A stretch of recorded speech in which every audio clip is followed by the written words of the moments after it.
Greetings from Castle Goring, from Mickey, Aurora, and from me.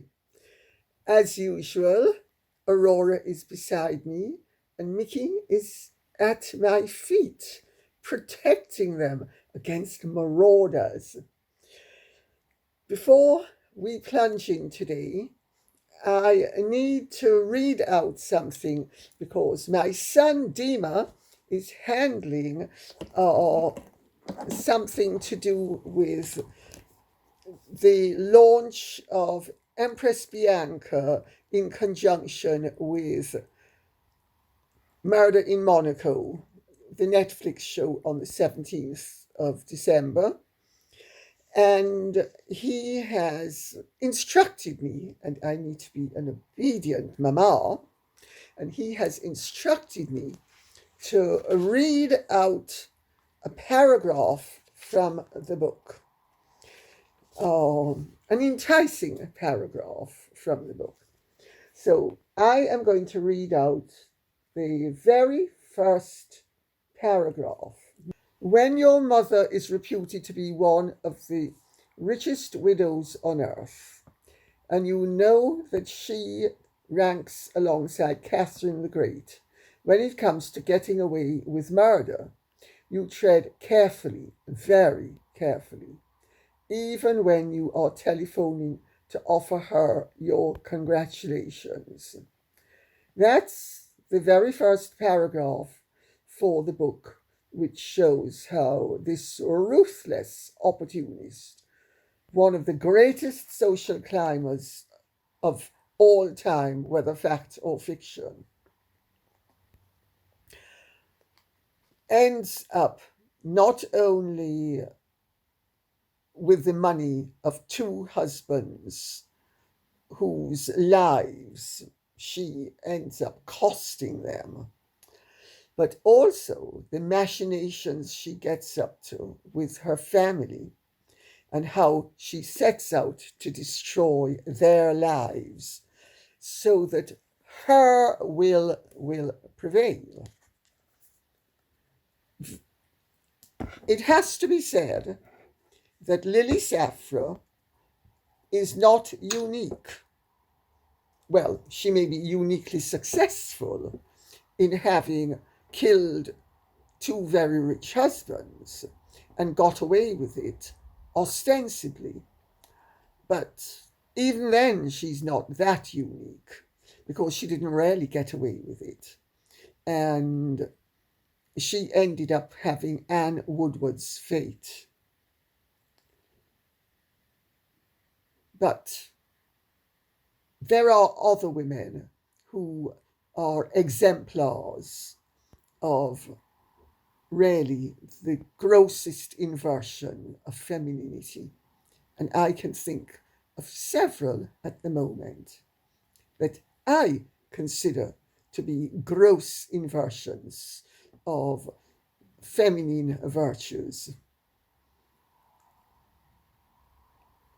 I'm not even going to bother to mention any names.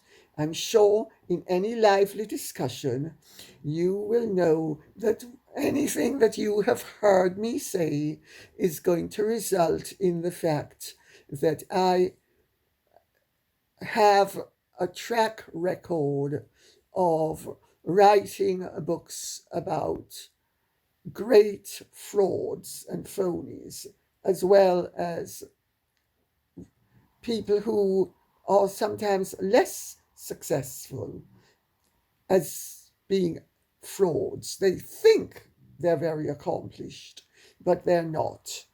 So I'm going to plunge in with what R.D. says.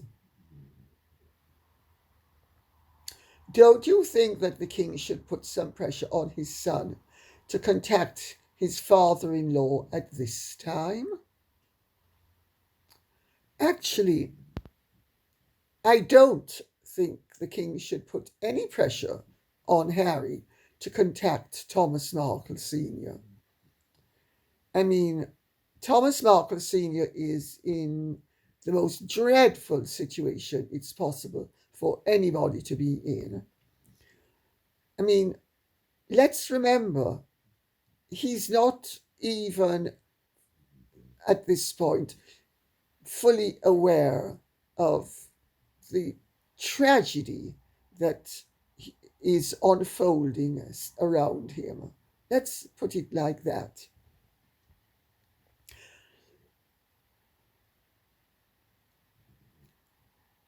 I think that there is an argument to be run that Charles should say to Harry, this has gone on long enough.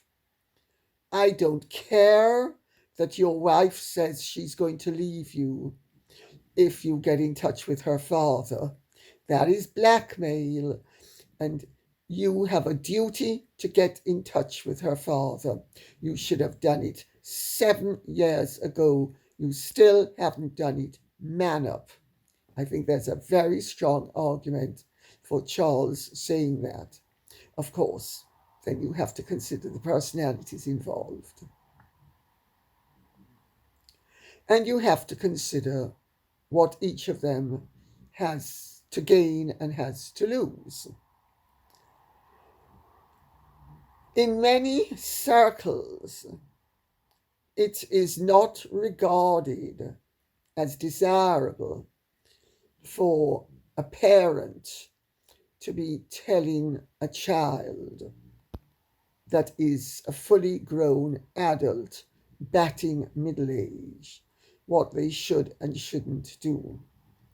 There is one school of thought that says, and this is Ardy's school of thought, because I happen to know who Ardy is. And Ardy makes no pretense about it, that if it were there, and I'm not going to say whether it's a man or a woman, child, they would have put their foot down and insisted.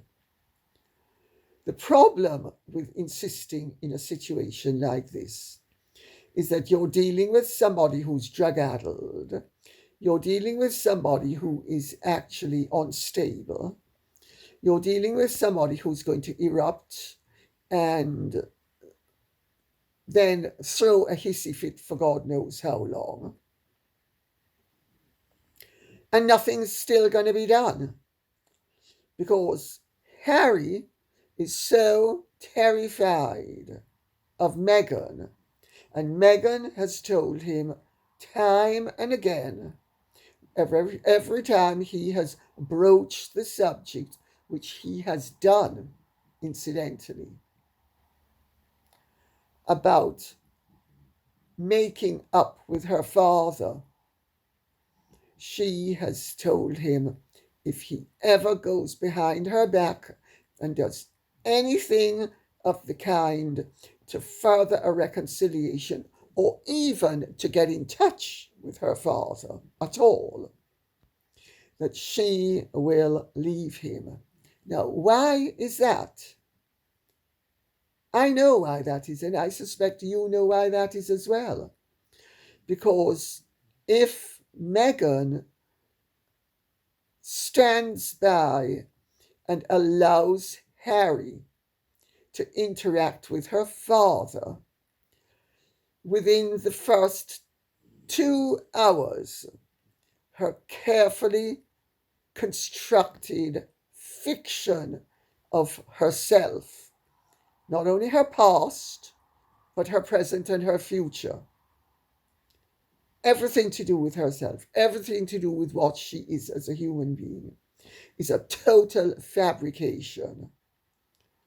And that the Meghan he thinks he married doesn't actually exist except in his eyes.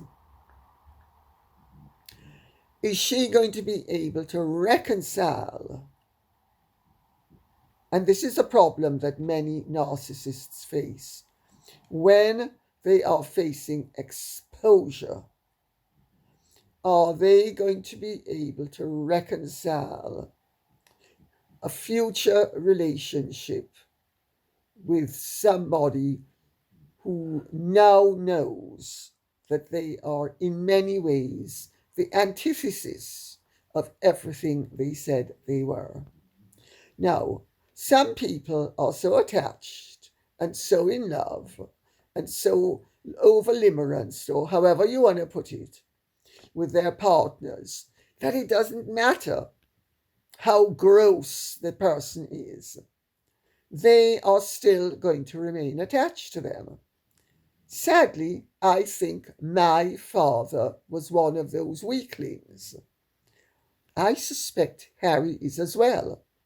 And I suspect that Meghan has nothing to fear, because on a true level, Harry loves Meghan the way my father loved my mother. And I'm going to tell you something that my father said to me once, because we were speaking about whether he regretted ever having married Mummy. And he said to me that he fell in love with her when he was 26 and she was 15, and they met at her uncle's house, blah, blah, blah, blah, blah. And she was very beautiful, and she was very this and very that, blah, blah, blah, blah, blah. And then he said, and she was mad. And she was mad. Evil mad, but mad. He said it, he admitted it. I was so dumbstruck, I didn't even think of asking him a question about it. Like, what did he mean, etc. Because I also suspect that on some level I knew that he had exposed the whole thing. And I think Harry loves the fact that Meghan is as ruthless and as sociopathic and as narcissistic and as manipulative and as malevolent and as dreadful as my mother was as a human being. And he would have very little trouble reconciling Boadicea, the phony queen who was going to put the Romans in their place, with the pampered fraud that he married. I think he would accept it and still love her. Because I know that by the time my father died, he knew my mother was rotten to the core and still loved her. So, but she can't take that chance, Meghan. And she's not taking it. She's been very clear about the fact that if Harry ever gets in touch with her father, he's out on his ear. My goodness, can you imagine how much she really has to hide? I don't know why she's worried about it, because, as I said, I think Harry would be perfectly prepared to continue to love her, because what they love is the whole dreadful package. The operative word is dreadful. Dinah Pridemore says, I feel like Doria has told Meghan that Thomas Markle is not her biological father. Whether it's true or not, Meghan would believe her mother, and Meghan really doesn't look like Thomas Markle, in my opinion. Of course, Thomas raised Meghan, and surely for that reason alone he deserves her respect. But that is all, in my opinion, allegedly. Diana Pridemore, very interesting that you say that. I have been told, and I've never known how much credence to put upon it, that Meghan might well have been told by her mother that Thomas Markle is not her father, because according to what I was told at the time, Doria was having an affair with a man of colour, Now, what makes me think that this could have some credence is the fact that Meghan says she is 43% Nigerian. Well, her mother cannot be 86% Nigerian because her mother isn't 86% sub-Saharan African. Maybe she's 80%, but she's not 86%. If you look at the family tree, there's no way Meghan can be 43% Nigerian unless both her parents are people of colour.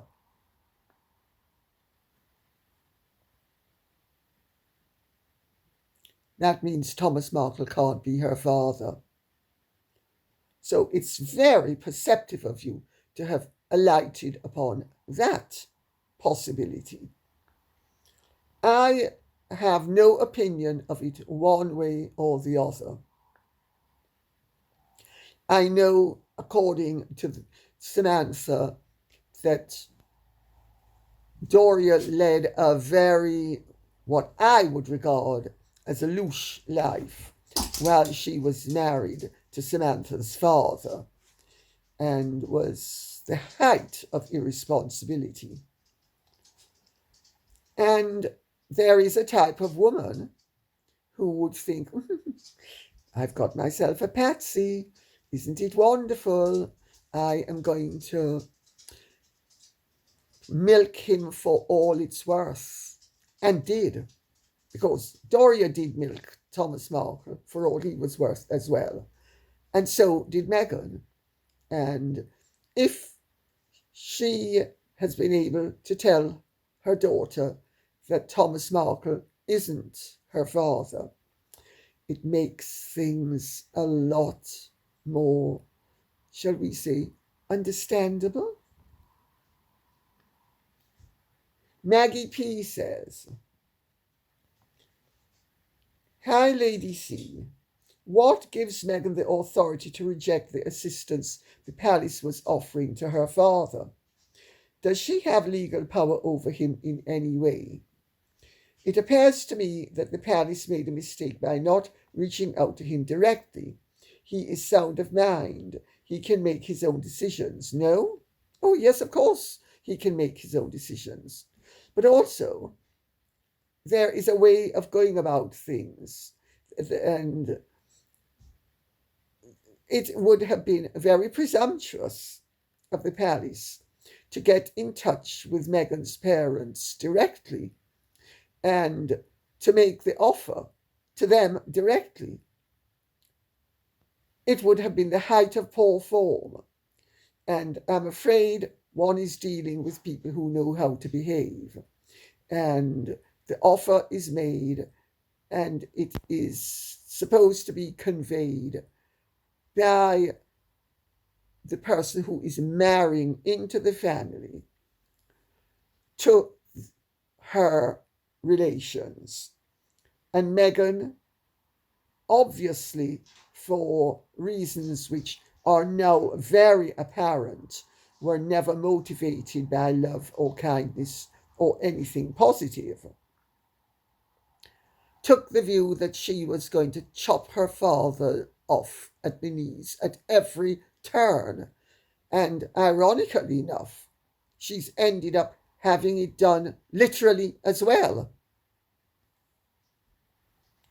I mean, this is such a horrendous story.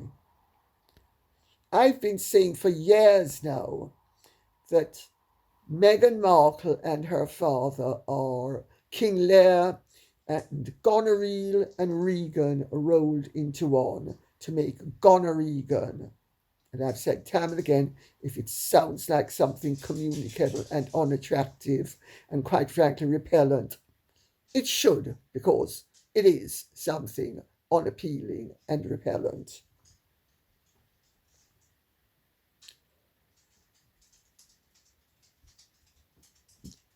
Nobody who is not totally mentally disturbed or evil, with a great affinity for evil and perceptiveness and in being able to predict who is evil, who isn't, and what evil people are going to be able to come up with, could possibly have imagined in this world or the next that Meghan would have pulled any of the stunts that she has pulled. I don't think even the most accomplished psychiatrist who specializes in psychopathy could have imagined in this world or the next what Meghan Markle was going to come up with. I really don't think so. And she is to blame, not the palace. It would have been presumptuous of the palace to offer her father and mother without doing it through her. They weren't to know that they were dealing with somebody whose conduct suggests that we are dealing with a true monster. A true monster. And I'm going totally off Meghan Markle's conduct. Totally. The most charitable interpretation you can put upon Meghan Markle's behaviour where her father is concerned is that she decided she had no further use for him, didn't want to be bothered by him anymore, found him an embarrassment, had used him for everything she could get out of him, didn't see the necessity to waste her time using him further, and dumped him. That's the nicest interpretation you can put upon her conduct. Ida Coatsey says, the way Meghan destroyed her father is what caused many to find her extremely distasteful and vindictive. The story of her humble beginnings was with her father and the photos of him being fitted for the suit and working out, and they were endearing, and she would have enjoyed more popularity if she had embraced his transformation that he was working on to be there for her at her wedding. Yeah, Meghan doesn't have family values. She has selfish values. All of this is actually very well spotted, Ida Coatsey. I think you're absolutely right. I think had Meghan gone with the story as it was being presented and as her father and sister believe was set up by her incidentally, had she gone with that narrative. But you see, Meghan was playing two sides off against the centre. On the one hand, she was telling Harry how impoverished she was and how she had to struggle to work her way through college, school, kindergarten, etc. And on the other hand, she was crowing about how privileged and grand she is. Now, that is incongruous, to put it mildly.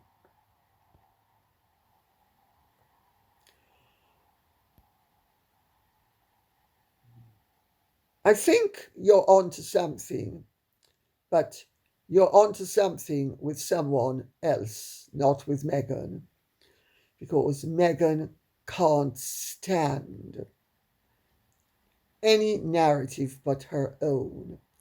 And let's remember, Meghan's narrative disagrees with itself on a daily basis.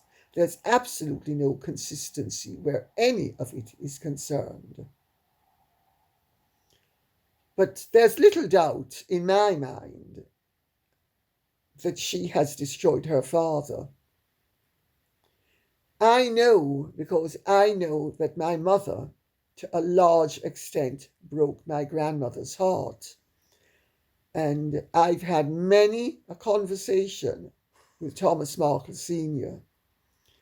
about the parallels between his situation and his daughter and my grandmother's situation and her daughter, my mother.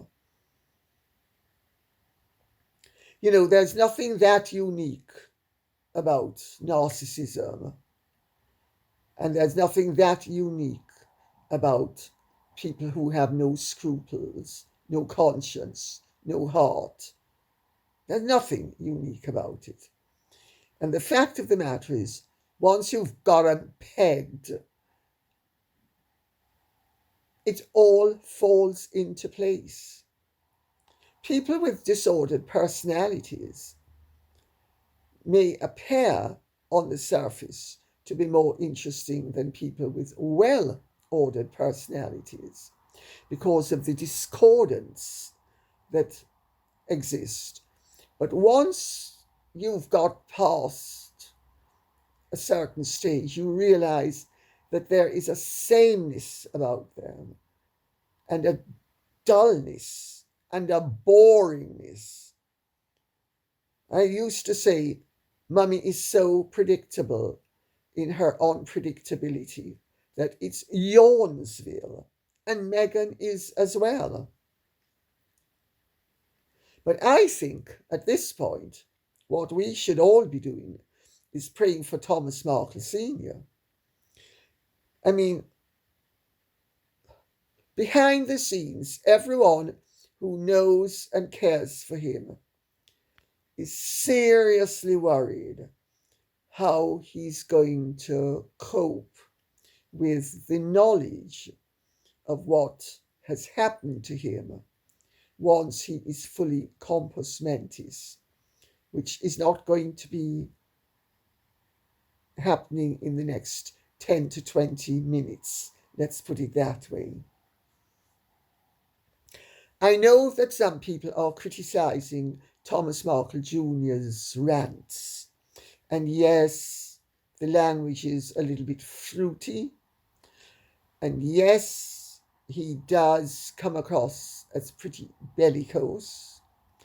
But you know, if you love your father, even if you are presenting things in not the most attractive way, what he says actually has a lot of merit. He may not be saying it with the elegance or the pleasantness that everybody finds desirable or acceptable. But has Meghan really treated her father with any elegance or pleasantness? Let's cut to the chase right there, because she hasn't. I mean, Thomas Markle Jr. may be a little bit obnoxious, and I think in the circumstances, I'm prepared to cut him some slack.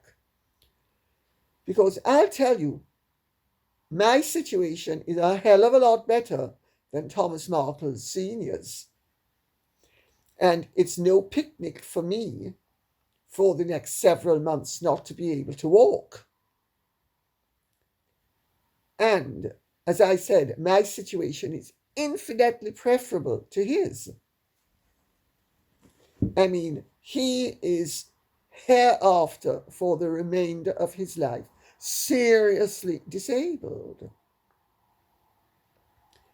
To have to cope with that when you basically know that your health has been destroyed by a vicious, nasty, ungrateful daughter, whether yours biologically or not is beside the fact, is pretty awful. And I know Thomas Markle certainly believes that Meghan is his. And I wouldn't be surprised that she is his. because, I mean, she was always going on and on about the Markle nose that she'd inherited from him, until, of course, she paid the plastic surgeon to refine the tip. And her nose really was an amalgam of sub-Saharan African and her father's visage, let's put it that way.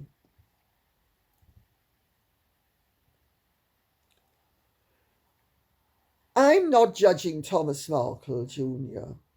for his rants. I think he should stop them, in all honesty. I think he should understand that he's not furthering his best interests or the best interests of his father and his family. But I think they're perfectly understandable in the situation, because let's not forget, this is one of the grossest displays of treachery to be played out on the world stage ever. Think about it. In the history of humanity, this is going to be right up there as one of the top 5 or 10 morality tales of all time. Do you think any of the Markles asked for this? I don't think Harry asked for it either, although he was very excited to get it. And I don't think Charles asked for it. And Camilla certainly didn't.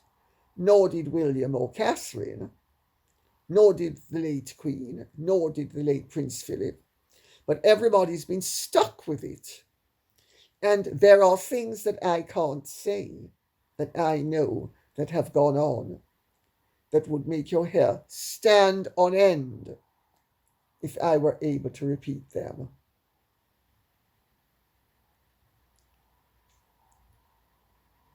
Odette says, I don't understand how or why Thomas Markle Sr. is holding out hope for a reunion with the Harkles.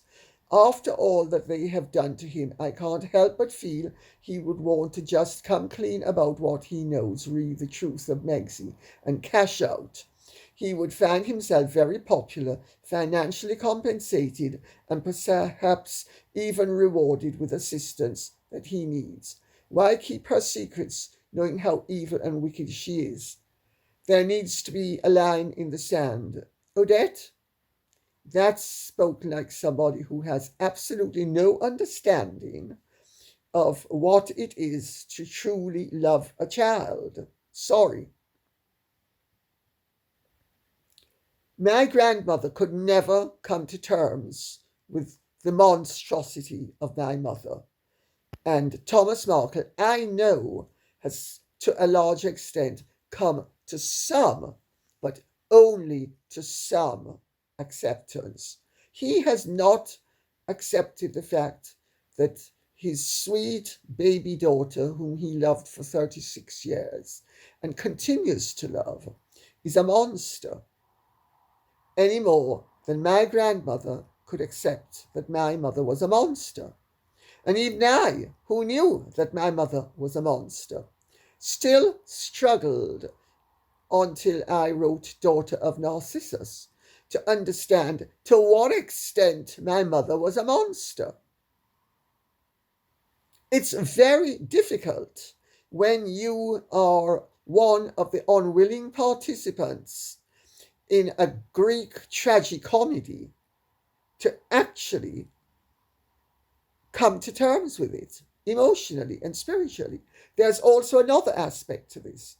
When you love someone, you're not thinking in terms of cashing out. And quite frankly, the opinion of others doesn't really matter to you.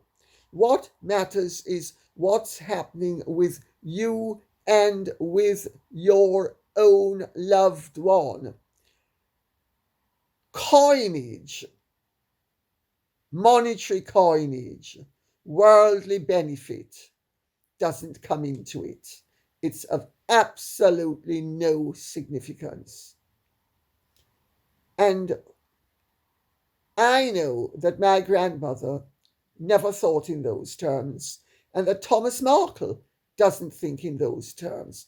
And I think that's admirable. I think it's to their credit that they don't think in those terms. And I also understand how really difficult it is to have a comprehensive view in a situation like this. So, no, I don't agree with you for a second. Sorry. I hope you don't mind my saying it, because I'm sure that in rational terms, with ordinary people in ordinary situations, but not with children and parents. No, I don't think it works like that. At least not if you truly love them. ABL says, Lady C, what do you make of Harry insulting President Trump on the Stephen Colbert show?